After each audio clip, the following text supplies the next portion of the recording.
सगळे जे बेकायदेशीर कृत्य केले ते सगळ्यावर गुन्हा दाखल व्हायला पाहिजे. आमदार असू दे, त्याचा बाप असू दे, आणि सगळं संचालक मंडळ संचालक मंडळ सगळे, ते चेअरमन, व्हाईस चेअरमन, सचिव, सगळे जे जे बेकायदेशीर कृत्य केले खाली समोर जाणे प्रशासकीय अधिकारी तेवढे सगळे ते त्यांनी संरक्षण देऊन हे केले सगळे. ऍडिशनल एसपी असू द्या, DYSP असू द्या किंवा PI असू द्या, DDR असू द्या, त्यांच्या समोर हे सगळे घडले. त्यांनी समोर उभा करून सगळे बेकायदेशीर बांधकाम केलेले आहेत त्यांनी.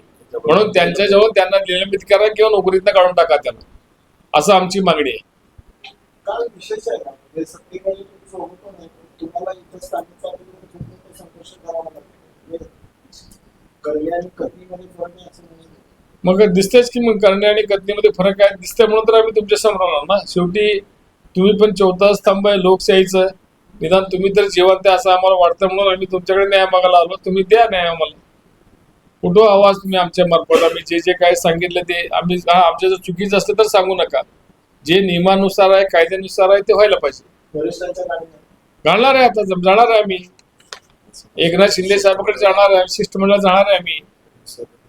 आणि एकनाथ शिंदे साहेबांना घेऊन आम्ही फडणवीस साहेबांकडे जाणार आहे. कारण हे नेहमी सांगतात की आम्हाला CM ऑफिसचे आदेश आहेत, CM ऑफिसचे आदेश आहेत. आम्ही आमच्या DCM ला घेऊन CM ला साहेबांना विचारणार आहे, साहेब तुम्ही आम्हाला आदेश दिले का? काय काय आमच्या तालुक्यातले महाभाग आहेत, राज्याचे गृहमंत्री, मुख्यमंत्री हवालदारला फोन करतात का? हे मुख्यमंत्र्यांचा फोन आला म्हणते हवालदार. आता तेच आम्ही विचारणार आहे साहेबांना,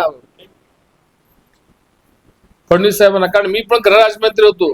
मी SP शिवाय खाली कुणाला बोलत नव्हतो. मी साधा गृहमंत्री होतो, छोटं. हे तर साहेब मुख्यमंत्री आहेत, गृहमंत्री आहेत. ह्यांनी कसं बोलतील लोक?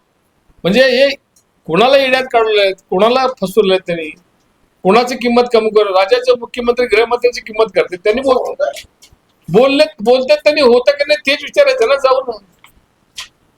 आम्ही तेच विचारणार आहे. आम्ही आमचे शिंदे साहेबांना किंवा शिंदे साहेबांना विचारणार आहे, साहेब असं करते त्यांनी.